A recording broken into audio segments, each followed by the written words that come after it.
여러분은 길이 막혀 답답했던 경험을 해보신 적이 있으십니까? 홍수나 낙석으로 도로가 막히면은 강력한 장비나 새로운 길이 필요합니다. 우리의 구원도 마찬가지입니다. 바울은 로마서에서 율법은 신령하다, 거룩하다, 선하다, 의롭다 그렇게 말했지만은 우리가 읽은 이 갈라디아서에는 마치 율법이 우리를 구원하는 데 있어서 쓸모없는 것처럼 그렇게 보입니다. 그러나 예수님은 어떻게 말씀하셨습니까? 마태복음 5장 17절에 보시면 율법을 폐하러 온 것이 아니라 내가 완전하게 하러 왔다. 그렇게 말씀을 하셨습니다. 자, 그렇다면은 율법은 무엇이고 믿음은 어떤 역할을 하는 걸까요? 오늘 본문에서 바울은 이 문제에 대한 답을 해주고 있습니다. 오늘 말씀을 통해서 그 답을 함께 찾아보겠습니다. 첫째, 구원은 인간의 노력이나 행위로 얻을 수가 없습니다. 그 말씀이 본문 10절 말씀입니다. 바울은 본문 10절에서 율법 행위에 속한 자들은 저주 아래에 있다라고 선언합니다. 이는 단순히 율법을 지키는 것이 잘못되었음을 말하는 것이 아닙니다. 바울은 율법을 지키려 하여 의롭게 되려는 태도에 대해서 경고하고 있는 것입니다. 율법 자체는 하나님의 거룩한 뜻을 담고 있으며 선하고 의로운 것입니다. 그러나 그 율법을 인간의 노력과 의지로 완전하게 지키는 것은 불가능하다는 사실을 바울은 강조하고 있습니다. 바울이 인용한 구약의 말씀은 신명기 27장 26절 말씀으로 누구든지 율법책에 기록된 대로 모든 일을 항상 행하지 아니하는 자는 저주 아래에 있다. 이 구절은 율법의 요구가 얼마나 완전해야 하는지를 일깨워 주고 있습니다. 율법의 요구는 단지 일부를 지키는 것이 아니라 모든 면에서 완전하게 순종해야 한다는 것입니다. 그러나 인간은 한 번이라도 죄를 범하면 그 의로움이 결코 완전할 수가 없음을 깨달아야 합니다. 그래서 율법을 완벽하게 지키는 사람은 없기 때문에 결국 저주의 길로 갈 수밖에 없다는 결론에 이르게 합니다. 이스라엘 백성에게 율법은 하나님과의 관계를 유지하고 그들의 삶을 거룩하게 살아가도록 돕는 지침이었지만 그들은 율법을 완전하게 지킬 수 없었습니다. 결국 그들의 실패는 저주를 불러왔고 구약의 율법은 그들에게 결코 구원의 길을 열어주지 않았습니다. 바울은 율법이 사람을 의롭게 만드는 도구가 될 수 없음을 강력하게 본문에서 주장하고 있습니다. 예수님 시대의 서기관들은 그리고 바리새인들은 어떻습니까? 율법을 철저히 지킨다고 나름대로 그들은 자부하고 또 그것을 자랑거리로 삼았죠. 그들은 율법을 통해서 자신이 의롭다고 생각했으며 율법을 지키지 못하는 사람들을 오히려 어떻게 했습니까? 비난하고 정죄했습니다. 그리고 자신은 하나님 앞에 의롭다고 여겼습니다. 그러나 예수님은 그들의 교만한 생각을 아시고 어떻게 하셨습니까? 마태복음 5장 20절에 보시면 너희 의가 서기관과 바리새인보다 더 낫지 못하면 결단코 천국에 들어가지 못하리라. 이렇게 말씀하셨어요. 이 말씀은 아무리 철저히 율법을 지킨다고 해도 인간의 노력과 행위로는 하나님 나라에 들어갈 수 없다라는 말씀입니다. 서기관과 바리새인들이 자랑했던 그 율법이 결국 그들을 정죄하는 도구가 된 것입니다. 왜냐하면 하나님 앞에서의 의는 단 한 번의 실패도 용납되지 않기 때문입니다. 율법이 요구하는 것은 부분적인 순종이 아니라 완전한 순종이며 아무리 노력해도 누구도 이를 완벽하게 이룰 수가 없습니다. 이처럼 우리도 종종 자신을 의롭게 여기며 살아가지는 않습니까? 나는 교회에 열심히 다니고 거기서 예배에 빠지지도 않고 또 교회에서 봉사하고 남들보다 다 선하게 살고 있으니까 나는 구원받을 자격이 충분해. 이렇게 우리는 생각할 수가 있어요. 그러나 율법이 요구하는 완전한 순종 앞에서 우리는 누구나 그 앞에서 율법 앞에서 부족한 자들일 수밖에 없어요. 사랑하는 성도 여러분, 오늘 우리는 구원에 대해서 다시 한번 우리는 우리 자신을 돌아봐야 되죠. 우리도 율법주의자들처럼 행동하지 않는지, 내가 열심히 믿었으니까 나는 의롭다고 생각하면서 하나님 앞에서 자신을 의롭게 여기지는 않는지, 또한 말씀대로 살지 못하는 교인을 비난하는 마음을 가져본 적은 없는지 우리 자신을 돌아보아야 할 것입니다. 그러나 기억해야 합니다. 우리의 의로움은 결코 하나님 앞에서 온전할 수가 없습니다. 바울은 이를 다음 절에서 분명히 합니다. 둘째, 믿음으로만 구원을 얻을 수 있는 것은 하나님이 정하신 방식입니다. 그 말씀이 본문 11절에서 12절 말씀입니다. 바울은 본문 11절에 보시면은 하박국서 2장 4절을 구약의 말씀을 인용합니다. 의인은 믿음으로 말미암아 살리라. 자, 이는 구원이 인간의 행위가 아니라 믿음에서 비롯되었다는 원리를 강조하고 있는 것입니다. 그러니까 하나님께서는 처음부터 끝까지 인간이 행위로 의를 얻을 수 없으며 오직 믿음으로만 구원받을 수 있도록 정하셨다는 거예요. 그러나 이것이 율법을 부정하는 것은 아닙니다. 율법은 하나님의 백성으로서 살아가는 기준입니다. 그 자체로는 구원의 조건이 될 수는 없습니다.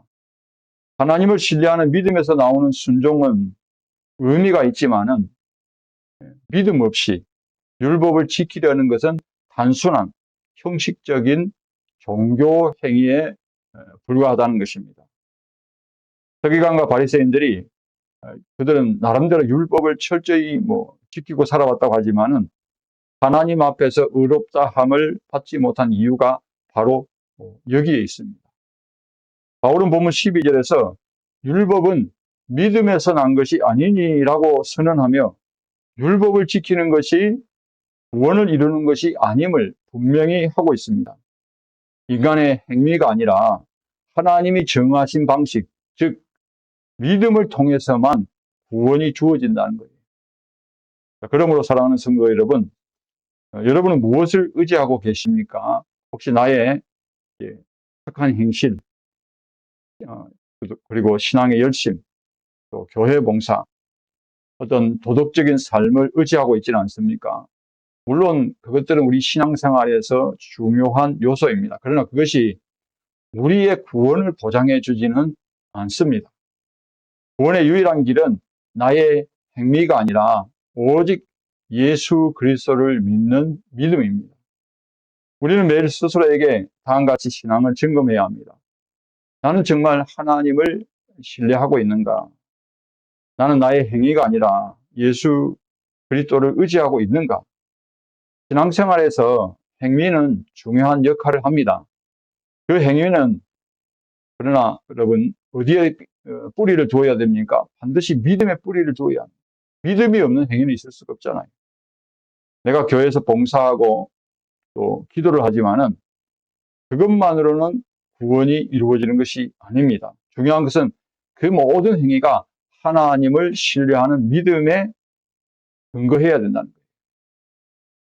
예배를 드릴 때에 또 기도할 때 사람을 돕고 섬길 때에 믿음을 가지고 그 일을 행하고 있는지 나의 신앙이 형식적인 습관이 되어버리지는 않았는지 우리는 자신을 돌아봐야 합니다.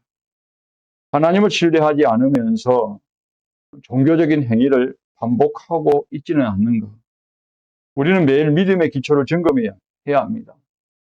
우리가 오랫동안 신앙생활을 하잖아요. 어떤 분은 이제 모태신앙도 있고, 그래서 80년, 90년, 또 50년, 40년, 30년, 적게는 몇 년, 이렇게 신앙생활을 하는데, 신앙생활을 오래 하면 할수록 어떻습니까? 우리가 하는 기도, 우리가 하는 봉사, 우리가 하는 섬김, 나눔, 구제, 이런 것들이 어떻게 보면 마치 그냥 자연스럽게 나와요. 근데 이것이, 내 믿음이다 생각하지만 그것이 아니라 그냥 내 습관처럼 이렇게 나와버리는 거예요.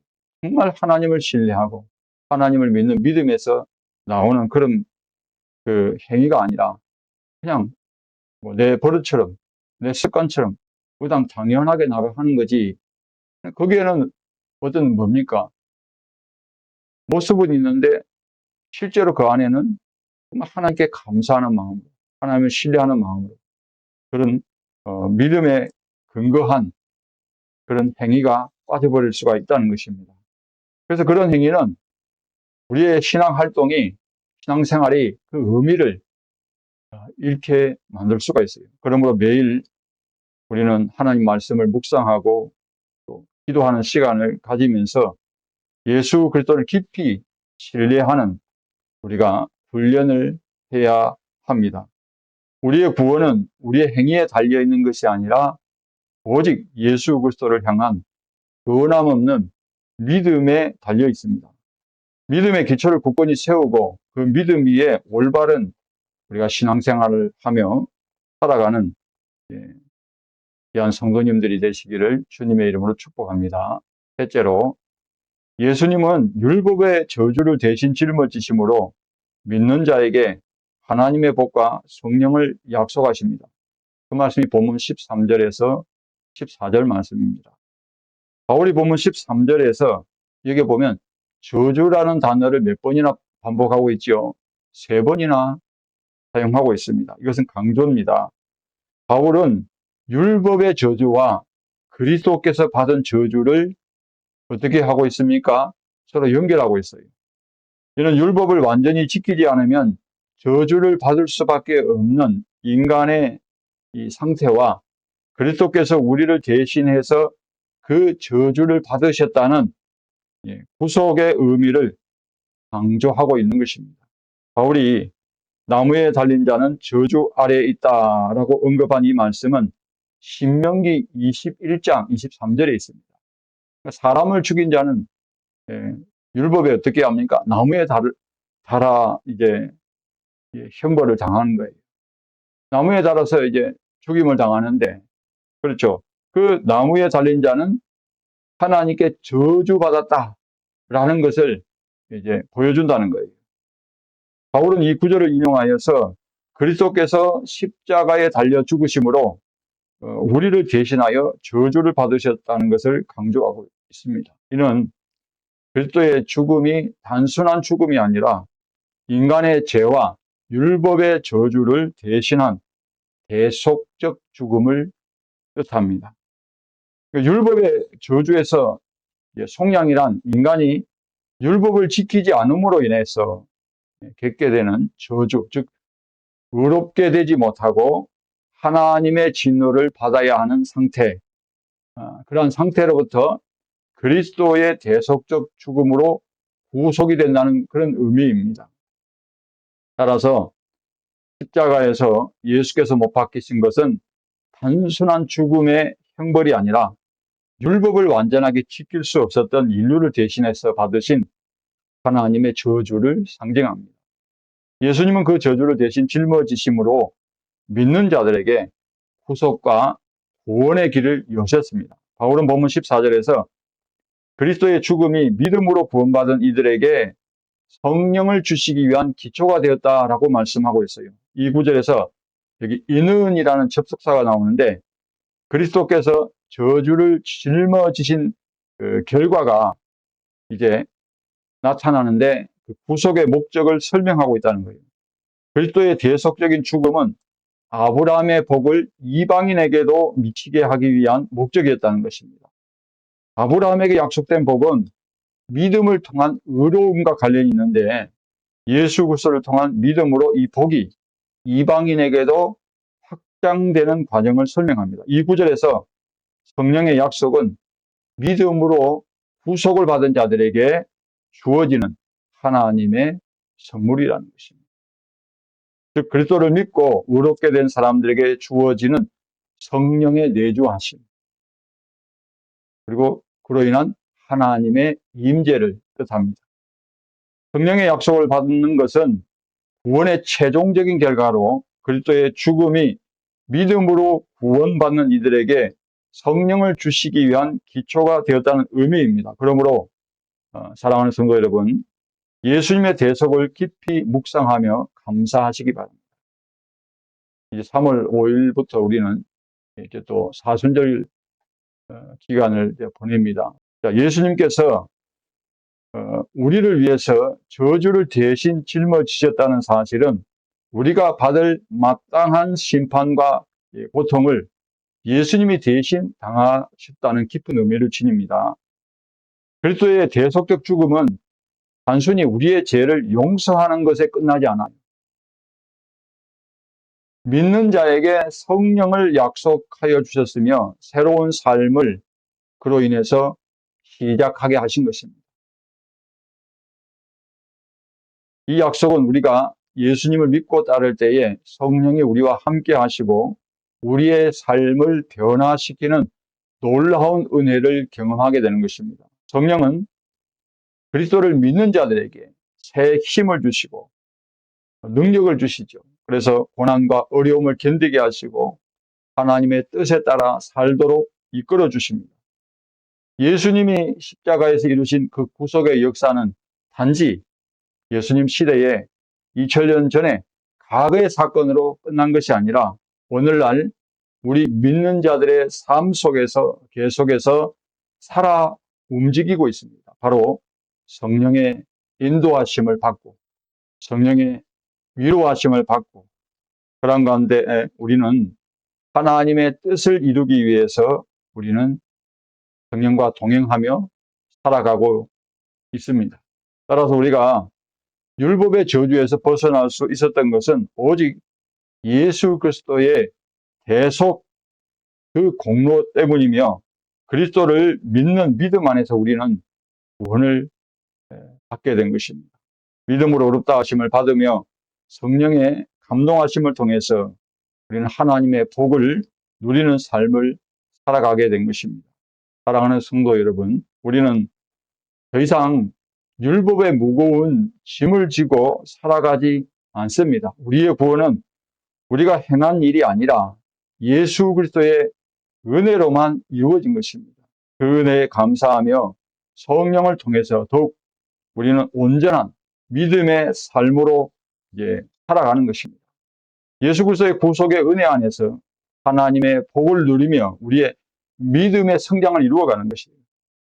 말씀을 마칩니다. 사랑하는 성도 여러분, 오늘 우리는 율법의 저주로 막힌 구원의 길, 믿음으로 뚫다라는 제목 아래에서 구원의 길이 어떻게 율법의 저주로 막혔고 그 길을 믿음으로 어떻게 뚫을 수 있는지에 대해서 우리가 살펴보았습니다. 앞으로 율법의 역할이라든지 율법과 믿음의 관계는 우리가 계속해서 이 갈라디아서를 살펴보는 가운데서 우리가 깨달아 갈 것입니다. 율법의 요구는 여러분 우리의 힘과 노력으로 결코 완전하게 우리가 충족할 수가 없어요. 우리는 그로 인해 구원에 이르는 길이 막혀 있다는 사실을 깨달았습니다. 하지만 예수 그리스도께서 그 길을 대신 열어주셨고 우리는 믿음으로만 그 길을 따라갈 수 있음을 확신하게 되었습니다. 이제 여러분에게 권면합니다. 율법의 저주로 막힌 구원에 우리가 길을 뚫기 위해서 우리가 어떤 더 이상 우리의 노력이나 우리의 어떤 행위에 의지하는 것이 아니라 우리의 구원은 오직 예수 그리스도의 대속의 죽음과 그분을 믿는 믿음에 의한 것입니다. 예수님을 믿는 믿음만이 구원의 길을 여는 열쇠임을 우리는 기억해야 합니다. 자, 그렇다고 해서 이제 우리는 마음대로 살아야 될까? 그것이 아니잖아요. 우리는 성령을 약속받았잖아요. 그래서 성령이 내 안에 내주하여 계시오. 그로 인해서 하나님의 임재 가운데 우리가 있습니다. 그러면 우리는 이 믿음을, 받은 믿음을 어떻게 우리가 이제 삶 속에서 실천해 가야 할 것인가? 그것은 성령과 동행하며 살아가야 한다는 것입니다. 우리 삶 속에서 믿음은 단순히 어떤 내가 믿습니다. 마음의 고백이나 어떤 입술의 고백에 그치는 것이 아니라 이 믿음이 삶의 구체적인 변화로 나타나야 한다는 것입니다. 구원받은 사람은 그래서 삶 속에서 변화된 삶을 살아가요. 이것이 성령이 우리 안에서 일하시는 증거잖아요. 성령도 없는 사람이 있겠습니까? 예수를 믿는데. 근데 변화가 없다. 계속해서 퇴보한다. 예수를 믿기 전보다 더, 참, 어떻게 보면 이 세상의 도덕적인 기준에도 미치지 못하고, 거룩한 삶을 살기보다는 거듭되는 제약 속에 살아가고 있다. 이것은 한번 우리의 신앙을 점검해 볼 필요가 있습니다. 믿음은 삶의 구체적인 변화로 나타납니다. 우리가 성령의 인도하심을 따라 살아갈 때 그 믿음은 우리가 마주하는 일상 속에서 빛을 발하게 된다는 것을 기억하시기 바랍니다. 그러므로 우리는 이제 각자 이 믿음 굳건히 붙잡고 이 믿음 안에서 하나님과의 관계를 더욱 깊이 하고 우리의 삶을 통해서 하나님 나라를 확장하는 일에 힘쓰는 삶을 살아가야 할 것입니다. 또한 예수 그리스도의 은혜를 이제 우리는 다른 이들에게도 나누어 주는 삶을 살아가시기를 주님의 이름으로 축복합니다.